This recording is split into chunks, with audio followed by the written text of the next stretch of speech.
Deus que recomeça várias histórias, várias pessoas podem recomeçar. Todos nós somos chamados por Deus para recomeçar, né? E nós, quando a gente fala, né, esse termo assim, parece um jargão para todos nós, parece uma palavra comum, porque a gente já pensa assim, não, ele vai falar hoje para pessoas que ainda não começaram com Deus, não se converteram. Não, querido, eu não quero falar hoje para pessoas que ainda não começaram com Deus, mas por aquelas que na caminhada tiveram seus tropeços, seus percalços, tiveram as suas dúvidas, as suas incredulidades, como o Felipe leu hoje no texto, e ficaram pelo caminho, tropeçaram por aí, ficaram enroscadas, engatadas em algum pecado, ou talvez até em alguma situação familiar, financeira, não é? E envergonhados que ficaram, não souberam mais se reerguer, não conseguiram mais, de alguma forma, receber alento e forças, misericórdia, nem sempre da igreja, não é? Misericórdia das pessoas, porque a misericórdia de Deus está sempre aí, mas muitas vezes, não é, ficam pelo caminho. Nós vamos ver uma pessoa que em Êxodo capítulo 32, também se enroscou, também teve suas dificuldades, mesmo sendo um homem de Deus. Êxodo 32, você acha aí o versículo 15 até o 19, e mais tarde vamos ler também o capítulo 34. Amém? Todo mundo achou? Êxodo 32, 15 a 19. Lemos na palavra do Senhor e também aqui na tela, quem que não trouxe Bíblia. Então Moisés desceu do monte, levando nas mãos as 2 tábuas da aliança, que estavam escritas em ambos os lados, frente e verso. Preste atenção agora. As tábuas tinham sido feitas por Deus, e o que nelas estava gravado fora escrito por Deus. Quando Josué ouviu o barulho do povo gritando, disse a Moisés: há um alarido, há um barulho de guerra no campo, no acampamento. 18. Então respondeu Moisés: não é canto de vitória, nem canto de derrota, mas ouço o som de canções.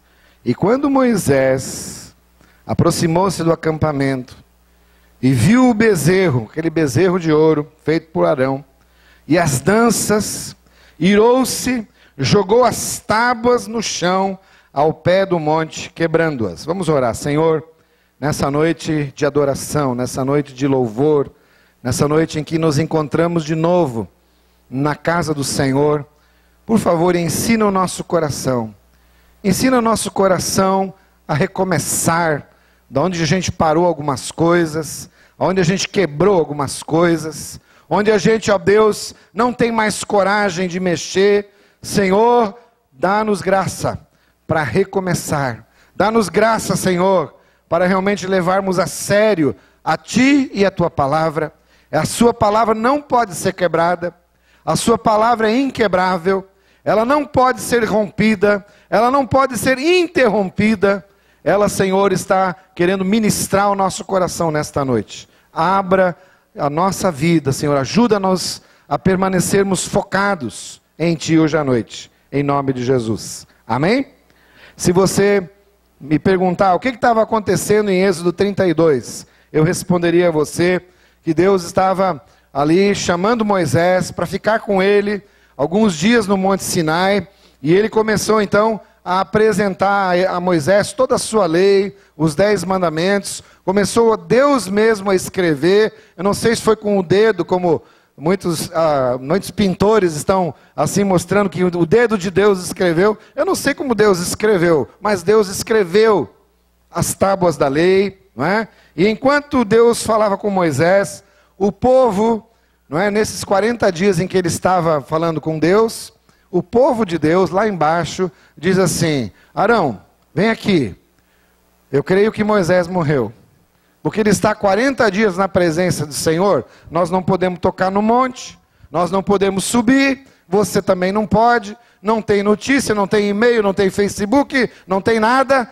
e nós estamos aqui, não é, nessa situação. Sabe o que você faz para nós? Você vai fazer para nós um bezerro de ouro. Um povo assim completamente desviado de todo e qualquer propósito de Deus. Eles lembraram do Egito. Lá no Egito se adoravam animais, se adoravam touros, se adoravam coisas feitas por mãos de homens. Então pediram um bezerro. E aí, uma pessoa que tropeçou feio em primeiro lugar foi Arão, porque ele ficou com medo do povo e realmente construiu um bezerro de ouro. E aí Deus vê o povo, não é? Moisés ouve aquelas canções, diz que não era de vitória, nem uma canção de derrota, era uma festa do povo. E aí quando Deus ouve este povo cantando para um bezerro, ele diz assim para Moisés, ali no versículo de número 11, diz assim: eu vou destruir, eu vou acabar com essas pessoas que estão adorando este tipo de Deus, eu detesto a idolatria, eu não quero outros deuses diante de mim. E aí o Moisés, então, surpreendentemente, ele se levanta, intercede pelo povo. E ele na verdade está tentando fazer Deus, ensinar a Deus a ser Deus. Ele diz assim: mas peraí, calma Deus, você vai destruir, você não é do seu feitio destruir. Não destrói não, tenha calma. Ensinar a Deus a ser Deus. Que pretensão a de Moisés. Tá? Aí tudo se acalma, Deus decide que não vai castigar dessa vez, fica por isso mesmo, mas aí Moisés tem a experiência. Moisés só estava ouvindo a canção, Moisés estava ouvindo o alarido, estava ouvindo o barulho, mas ele não tinha visto ao redor do quê, qual era o contexto que estava acontecendo essa festa. E a palavra de Deus diz que quando Moisés então vê a idolatria, vê o bezerro de ouro, o impulso é pegar aquelas pedras, aquelas tábuas da lei, preciosíssimas. E querido, talvez você não veja a dificuldade e a seriedade que é isso, de pegar uma tábua da lei e quebrá-la, como se a culpa fosse de Deus, como se a culpa fosse, né, dessas leis, como se o Moisés então estivesse querendo descontar e dizer: Senhor, esse povo aí realmente é um povinho. Ele pega as tábuas da lei e ele as quebra no chão. Na verdade, isso é um sinal, um símbolo daquilo que eu e você fizemos com Deus também. Nós quebramos a lei. Nós quebramos os seus mandamentos. Nós, quase que diariamente, temos feito isso. Nós, como homens e mulheres, nós não conseguimos levar a sério as leis de Deus. Nós as quebramos. O pecado é isso. Aquele impulso, né? Aquela coisa que foi implantada no coração humano, quebra as leis de Deus. E quando ele faz isso, na verdade, ele está quebrando a aliança. Ele está dizendo: Senhor, eu não consigo e esse povo não consegue. Não é só o povo que está na idolatria, o meu coração é um coração cheio de ira, é um coração não tratado, é um coração, não é, que quer ver as coisas acontecer, e quando não acontece do jeito como eu quero, Moisés, eu faço e revelo apenas aquilo que está no meu coração, quebrando a lei de Deus. Ele age de uma maneira muito precipitada, e ele quer, na verdade, desistir. Ele diz assim: Senhor, acabou, não brinco mais disso, né? Está quebrado, está abortada a missão, eu sou uma pessoa que preciso realmente parar com esse joguinho, parar com esse povo, parar as coisas, eu vou voltar talvez para o Egito, não é? Pegar o meu barquinho e voltar para a vida antiga. Querido, essa é a hora onde nós precisamos entender então o que é essa doutrina da restauração. Doutrina da restauração tem a ver, em primeiro lugar, com uma conversão do nosso coração. Em Romanos 8, o versículo 1, você conhece muito bem esse capítulo, esse versículo, que diz assim: portanto, agora já nenhuma condenação há para aqueles que estão em Cristo Jesus. Diga comigo, portanto, já nenhuma condenação há para aqueles que estão em Cristo Jesus. A gente acredita piamente que uma pessoa que volta para Jesus, não há mais condenação sobre a vida dela, porque Jesus levou os pecados. Em 2 Coríntios capítulo 5, e o versículo 17 diz: nova criatura somos, as coisas antigas se passaram, eis que se fizeram novas. Mas espera aí, está começando uma nova vida. O que é que foi, não é? O que é que nós estamos, na verdade, sendo restaurados? Primeiro, uma comunhão com Deus, filiação com Deus. E depois, um processo de santificação. Muita coisa nova ainda vai começar a tocar no nosso coração. Infelizmente, com essas doutrinas da restauração, ainda assim muita gente cai, muita gente tropeça, muita gente tem ficado pelo caminho. E o livro de Gálatas, então, tenta resgatar uma prática que nós devemos também resgatar no nosso meio, nas células, nos cultos, no contato com pessoas que muitas vezes achamos assim: esse aí é o desviado. Cuidado, pessoal, quando você falar essa palavra. Essa é uma palavra que nós deveríamos usar muito critério para falar. O que é um desviado? Eu, na verdade, gostaria de dizer, essa é uma pessoa que precisa também da graça de Deus. Nós deveríamos tirar essa palavra do nosso vocabulário, desviado. É como se você nunca desviasse. É como se você nunca titubeasse. É como se você nunca tivesse suas dificuldades com quedas, não é? O grande problema é que o desviado é aquele que a gente olha para ele assim e já julga porque ele faz alguns pecados padrão. E você talvez consiga esconder. Ele foi pego com a boca na botija, foi pego no flagrante. E o que muitas vezes distingue você e dessa pessoa que você declara desviado, ou é o flagrante. A pessoa foi flagrada, o pecado se tornou aparente, ele apareceu. Mas, meu querido, o apóstolo Paulo, com a sabedoria do Espírito Santo, escreve então em Gálatas 6:1, esse versículo. Eu queria que você sublinhasse esse versículo para parar com esse negócio do desviado e começasse a pensar em você também. Irmão, se alguém for surpreendido em algum pecado, vocês que são espirituais deverão restaurá-lo, aleluia, com mansidão. Cuide-se, porém, cada um, para que você também não seja tentado, e leve os fardos uns dos outros, e assim cumprirão a lei de Cristo. Se alguém se considera em alguma coisa, não sendo nada, está enganando a si mesmo. Querido, aconteceu com a pessoa, pode acontecer contigo. A Bíblia está dizendo aqui que você precisa ajudar a restaurar. Você é o agente da restauração. Ah não, mas eu vou deixar ele na mão de Deus. Querido, não. Comece a orar e comece a se interessar. Comece a dizer: Senhor, eu quero ser esse agente, essa pessoa que vai orar e vai ajudar essa pessoa a restaurar a sua comunhão com Deus. Mas pode acontecer contigo. Então, muito cuidado com aquilo que nós fazemos com as pessoas que chamamos de desviados, né? Chamamos de pessoas que estão longe do Senhor. Cuidado com o desprezo. Cuidado com a condenação, porque você não sabe como Deus continua amando aquela pessoa e quer restaurar aquela pessoa para a glória do Senhor. Exemplo, vou dar alguns aqui da Bíblia. O Arão. O Arão, depois desse episódio de fazer o bezerro de ouro, eu pensava assim: esse cara está fulminado.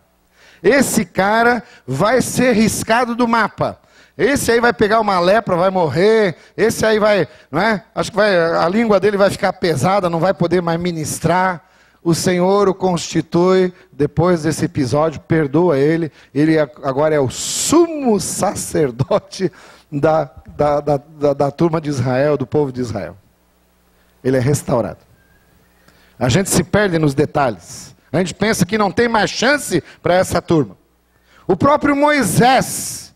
Gente, se você vai ver Moisés, o currículo dele está assim. Primeiro, uma morte de um egípcio. Ih, meu Deus do céu, aí começa a complicar. Tem perdão para uma pessoa dessa? Tem. Aleluia. Mas ele se tornar líder de uma grande igreja de 2 milhões de pessoas, aí eu não sei. Aí a gente já fica assim. Tá? E aí, agora aqui no capítulo 32, ele pega as tábuas de Deus e quebra, porque ele é nervosinho. Nervosinho.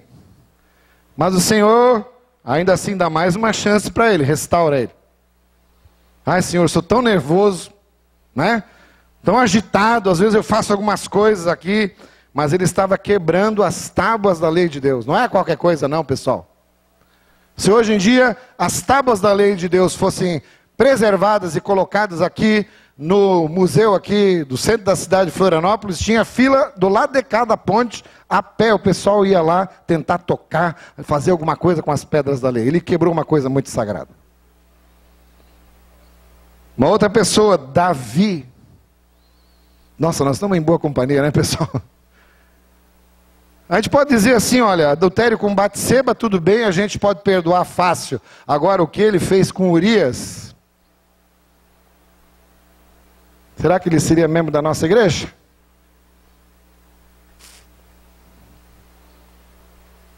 E o Pedro, então?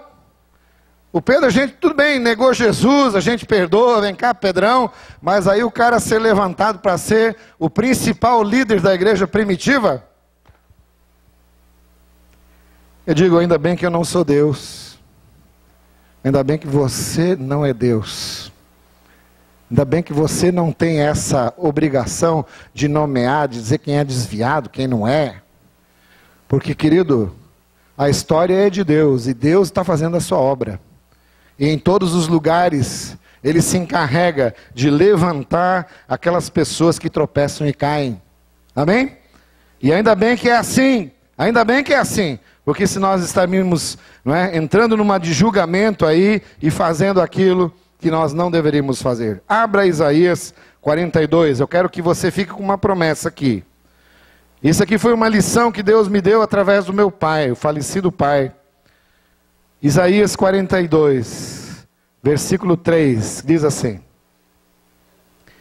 E ele não esmagará a cana quebrada, e não apagará o pavio que fumega.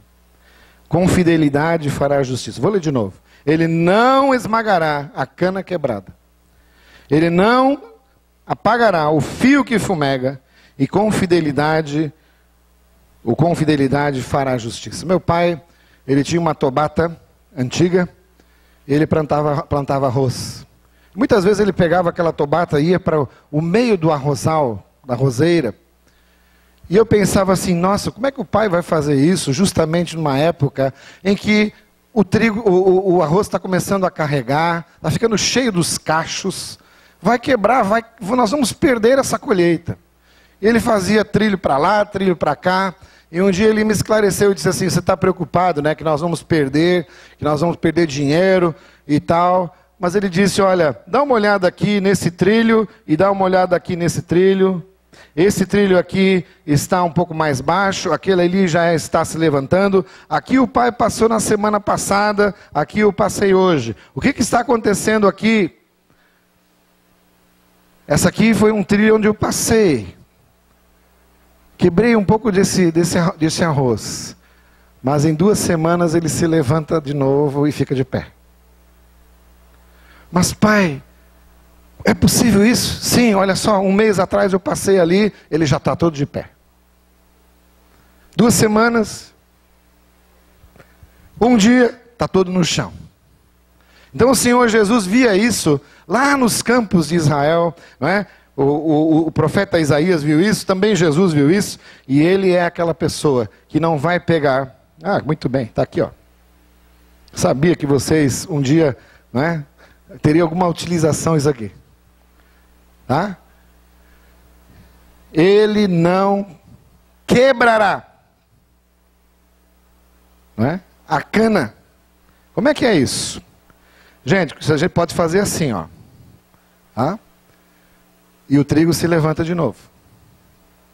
Agora, se eu fizer assim, ele não se levanta de novo. Ele está sendo quebrado. O que a Bíblia diz é que você pode ser passado por cima, você pode ser levado a ter grandes provações na sua vida, você pode ser derrotado pelo pecado, você muitas vezes pode andar em trevas, como todos esses homens de Deus andavam, mas você será novamente levantado.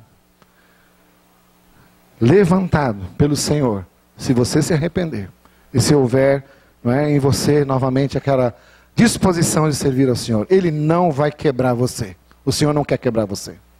E a Bíblia diz também aqui que não apagará o pavio que fumega. Às vezes você está ali, não é? A sua vida espiritual fraquinha, fraquinha, fraquinha. E tem um hino pentecostal antigo que diz assim: se o meu pavio não fumega mais, o Senhor Jesus assopra e acende de novo. O Senhor Jesus assopra e vai acender de novo. Com fidelidade Ele fará isso. Sabe, gente, o Senhor Jesus, a Bíblia nos dá vários exemplos de pessoas que usaram coisas quebradas para reerguer vidas e reerguer situações. Neemias foi um daqueles que reergueu os muros com o quê? Os muros de Jerusalém foram reerguidos muitas vezes com pedras queimadas pelos inimigos. Sanbalate dizia: o que? Vocês vão reconstruir o muro de Jerusalém com pedras queimadas? Sim, porque esse é o símbolo da restauração espiritual. Muitas vezes a sua vida está queimada, a sua vida já está quase quebrada, o pavio está fumegando, só um tiçãozinho sai. Mas é ali mesmo que Deus quer fazer a obra de restauração. A minha pergunta é: como é que Deus trabalha na restauração? E aí abra comigo, em Êxodo 34 está a resposta de que Deus fez com Moisés para restaurá-lo, depois que ele quebrou as tábuas da lei, depois que ele infringiu os mandamentos, né? Quebrou os mandamentos, como você e eu podemos quebrar, viver quebrando, ou quebrar de vez. Vamos lá, Êxodo 34, 1 a 5, pode projetar ali. Disse o Senhor a Moisés: talhe duas tábuas de pedra, semelhante às primeiras, e nelas escreverei as palavras que estavam nas primeiras tábuas que você quebrou. Esteja pronto pela manhã para subir o monte Sinai, e lá mesmo no alto do monte apresente-se para mim. Ninguém poderá ir com você, nem ficar em lugar algum do monte, nem mesmo ovelhas nem bois deverão passar adiante do monte. 4. Assim Moisés lavrou duas tábuas de pedra, semelhantes às primeiras, subiu ao monte Sinai logo de manhã, como o Senhor havia ordenado, levando nas mãos as duas tábuas de pedra. Então o Senhor desceu da nuvem e permaneceu ali com ele e proclamou o seu nome, o Senhor. Em primeiro lugar, preste bem atenção, o que Deus fez com Moisés, Ele faz comigo e contigo, quando nós estamos quebrados. Quando o nosso pavio está só fumegando.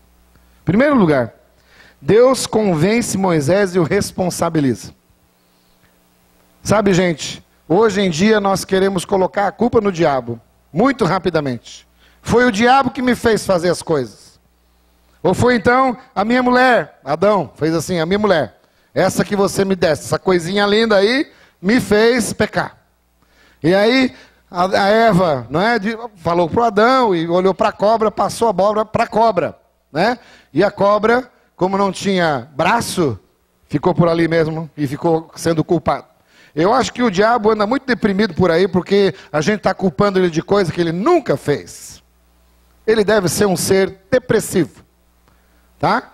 Porque tem tanta coisa que a gente culpa o diabo e não assume responsabilidade. Pois o Senhor disse para Moisés: quem quebrou as tábuas foi você, não foi o diabo. Foi você. Sabe o que você vai fazer agora? Você vai talhar as pedras e você vai começar o processo tudo de novo. Gente, tem que ter um ponto de partida na nossa vida, tanto na conversão, quanto depois de termos andado com Deus um tempo, e vivido em pecado, e vivido em grandes tribulações. Tem que haver um momento onde você começa, onde você assume, eu diga, eu quebrei, eu fiz, não foi uma outra pessoa, não foi o diabo que me fez pecar, porque isso é comum demais. Agora, admitir e reconhecer, isso é próprio de um homem de Deus, isso é próprio de uma mulher de Deus. Admitir e reconhecer. E dizer, Senhor, foi comigo. Por exemplo, Isaías, quando entrou no templo, em Isaías 6, a Bíblia diz que ele foi tomado pela glória de Deus, e disse, ai de mim, que sou um homem pecador, né? Homem de lábios impuros, e habito no meio de um povo de impuros lábios. E a Bíblia diz que imediatamente, quando ele reconheceu o seu pecado, a sua dor, a sua dúvida, obrigado querido, a Bíblia diz que um anjo veio com uma tenaz e tocou nele. Tem muita gente que diz assim, mistério de Deus, essa tenaz. Será que tem uma tenaz para mim, Senhor? Não tem mistério nenhum. A Bíblia está falando que quando você admite diante de Deus o seu pecado, reconhece que tem uma área que está difícil na sua vida, o Senhor trata dela. Ele trata dela, ele vem ali com o seu sangue, ele vem com os seus anjos, ele trata você. Mas eu tenho que ser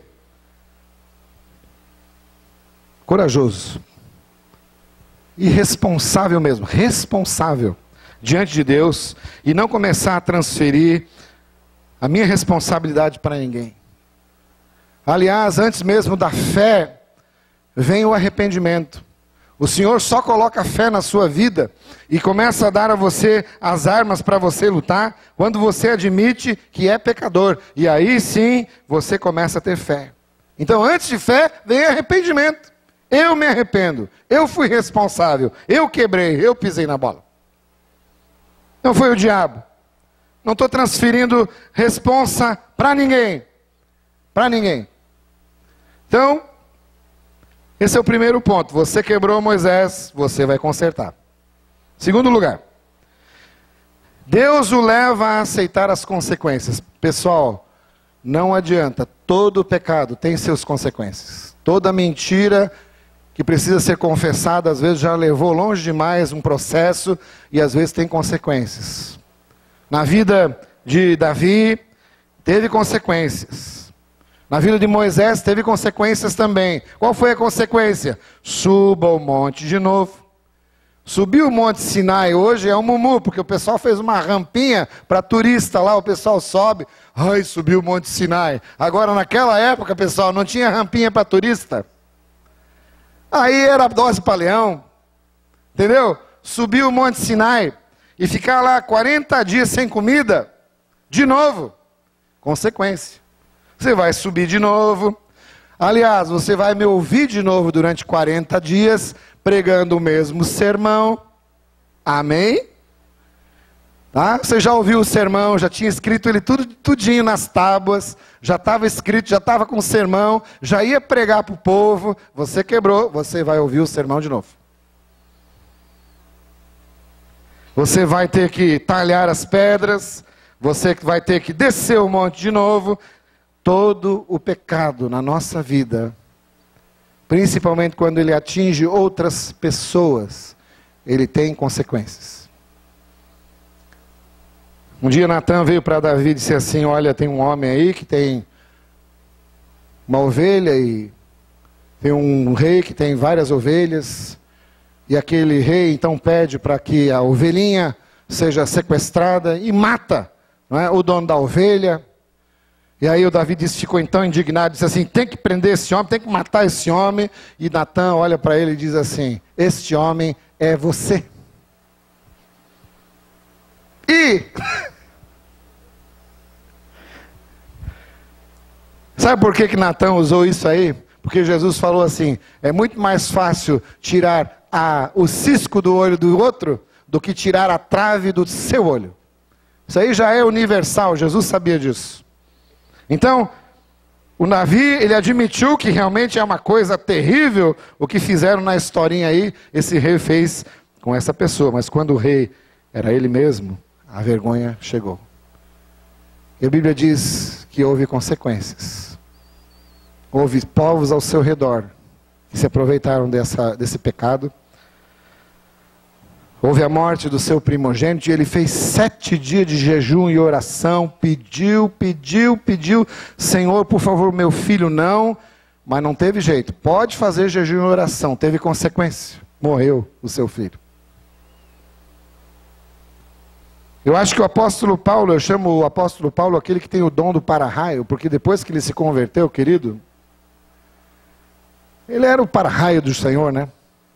Onde ele chegava, cara, o cara pegou 3 navios, conseguiu afundar acho que 4 vezes. Não, 3 navios, 3 vezes, tudo bem. Tá? Mas onde o apóstolo Paulo punha assim o pé, o pessoal já dizia, ih, vamos afundar. Onde ele entrava, ele era simplesmente apedrejado, levado à cadeia, levado à prisão. Mas ele escreve para nós algumas coisas lindas e maravilhosas, mas nunca esquece dessa palavra que o Senhor Jesus falou para ele no dia que ele se converteu. Você vai pregar o evangelho para reis, você vai pregar o evangelho nas nações, você vai para os gentios. Até aí a pessoa já diria, aleluia, você é famoso. E aí o Senhor termina dizendo assim, mas você vai aprender a quanto deve sofrer por causa do meu evangelho. Sabe por quê, querido? Uma pessoa que começa a perseguir a igreja, falar mal da igreja e não sei o que, falar mal da igreja, querido, vai ter consequências na sua vida. Todo pecado tem consequência. Tem que levar a aceitar as consequências. Faz parte do processo da restauração. Se você fica lutando contra as consequências, você vai aprender a fazer a lição de novo. Começa lá embaixo no Monte Sinai, sobe de novo, 40 dias, ouve de novo, desce de novo, o processo começa tudo de novo. E quanto mais você estiver culpando pessoas que te fizeram mal, querido, o processo vai reiniciar e você não sai do lugar. Você não cresce espiritualmente. Terceiro lugar, aprenda a fazer restituição. Do imposto de renda, pastor? Não, querido, restituição. Restituição aqui para Moisés era, Moisés, você vai talhar as pedras e vai escrever aquilo que eu ditar para você. Agora é ditado. Antes eu escrevi, antes eu fiz, eu coloquei a minha letra. Agora quem vai escrever é você. Tem um cara no Novo Testamento que o Senhor Jesus visitou, entrou na casa dele, ficou muito feliz, o cara era baixinho. E aí quando Jesus estava começando a sair da casa dele, ele falou assim, Senhor Jesus, é o seguinte, ó, eu tenho mensalinho, mensalão, petrolão, tudo na minha casa. Eu sou um cara que amealhou para mim muita propina. Sou cobrador de impostos. Mas naquilo que eu defraudei as pessoas, os pobres, naquilo que eu fiz de errado, eu vou restituir 4 vezes mais. Olha quanta propina já na época do Zaqueu. Restituição. Esse dinheiro não é meu. E não tem só restituição financeira não, tem restituição emocional. Conheço a história de uma mãe de santo que se converteu, e essa mãe de santo não pôde restituir financeiramente as pessoas que ela logrou, roubou praga. E essa mãe de santo agora vai em todas as pessoas e pede perdão. Perdão, eu fiz uma coisa horrível, mas o Senhor Jesus me alcançou. Posso orar pela sua vida? Ela começa a fazer restituição. Ela vai no centro da cidade, ela começa a pedir perdão. Olha, eu posso orar por você. Eu posso fazer de novo uma oração a Deus, mas por favor me perdoa. Restituição.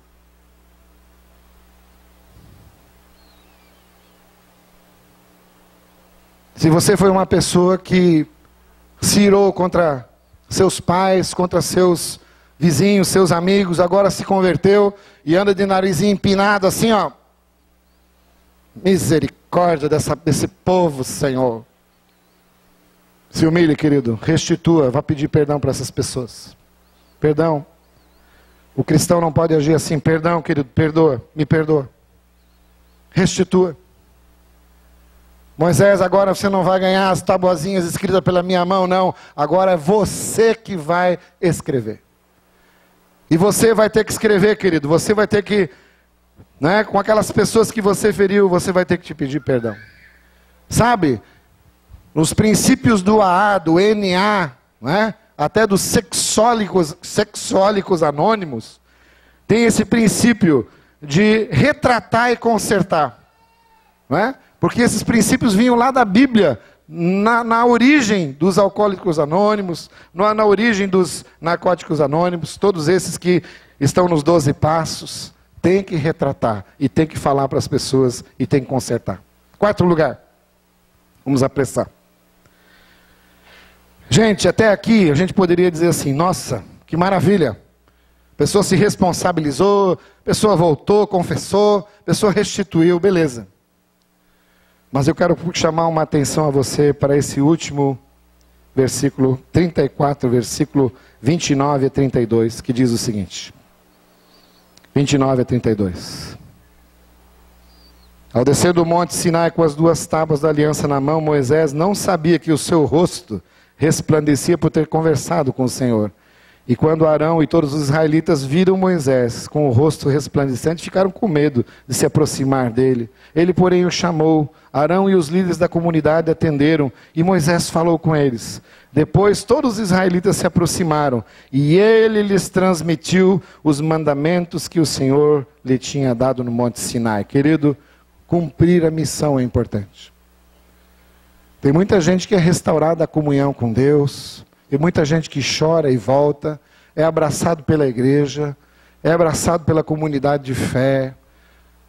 Mas, meu querido, muito mais do que isso, nós não queremos que cristãos, depois de serem restaurados, continuem no banco, continuem vivendo a sua vidinha de sempre. Querido, está na hora de cumprir a sua missão, de falar de Jesus, de ensinar a lei do Senhor, de viver a lei do Senhor, de continuar aquilo que Deus pediu para você fazer no início. Não é hora de voltar para o Egito, não. Davi recebeu muita gente na caverna de Adulão, eram os endividados, eram pessoas que tinham assim um passado terrível, perseguidos pela justiça, estavam na caverna de Adulão. E de tanto de viver com Davi, queridos, eles começaram a ser restaurados. O Davi os treinava espiritualmente e também como um grande não é, estrategista militar. A Bíblia diz que depois que essa turma sai da caverna, eles não são mais os endividados, eles não são mais os perseguidos da justiça, eles são homens e mulheres, homens restaurados para constituir o exército de Davi. Os valentes de Davi estavam com ele na caverna de Adulão, cumpriram a sua missão. Gente, tem uma coisa que também na Bíblia é importante. A gente olha para esse rosto maravilhoso de Moisés e constata uma coisa. Na primeira vez que ele esteve 40 dias com o Senhor, não brilhou o rosto. Por quê? E na segunda vez, sim. Sabe por quê? Porque o Deus não pode trabalhar com gente que se acha perfeita. Você não brilha para Jesus. Agora, quando Deus ordena algumas coisas para um cabra que está caído, quebrado, e precisa ser restaurado, aí você passa de novo um tempo com o Senhor, conversando, o resultado é que a glória do Senhor vem sobre você. Porque você começa a admitir a sua culpa. Você começa a restaurar, a restituir. Aí a glória de Deus vai tomar a sua vida. Deus só toma pessoas imperfeitas. Deus só toma pecadores e enche eles da sua glória. Deus não pode pegar Moisés antes e enchê-lo da sua glória e o rosto dele brilhar, porque ele estava muito achando que ele já era quase um anjo. E finalmente, no versículo de número 6, para terminar esse sermão, a Bíblia fala de que Deus mostrou e revelou para ele, então, no capítulo 34, o seu nome. Interessante que o Velho Testamento começa a apresentar para nós um Deus assim. E passou diante de Moisés proclamando: Senhor, Senhor, Deus compassivo e misericordioso, paciente, cheio de amor e de fidelidade, que mantém o seu amor a milhares e perdoa a maldade, a rebelião e o pecado. Contudo, não deixa de punir o culpado. Castiga os filhos e os netos pelo pecado dos seus pais, até a 3ª e a 4ª geração. Existe aqui gente que está conhecendo o nome de Deus: Moisés, Davi, Paulo. Conhece um Deus assim, um Deus que se revela paciente, cheio de amor, que perdoa, que é compassivo. Mas tem gente que permaneceu no pecado, e a Bíblia diz que o seu pecado vai sendo repetido. Na 3ª, 4ª geração, ainda vê os netos cometendo os mesmos pecados. Porque esta maldição só pode ser interrompida por alguém que bate no peito e diz: isto acaba aqui, comigo. Eu assumo a responsabilidade. A minha descendência agora vai ser uma descendência abençoada. Claro, cada um terá que fazer a sua decisão para Jesus. Mas eu decidi primeiro. Eu e a minha casa vamos servir o Senhor. Eu queria que vocês do louvor viessem na frente. Nós queremos orar antes da ceia hoje. Tem a ceia do Senhor agora.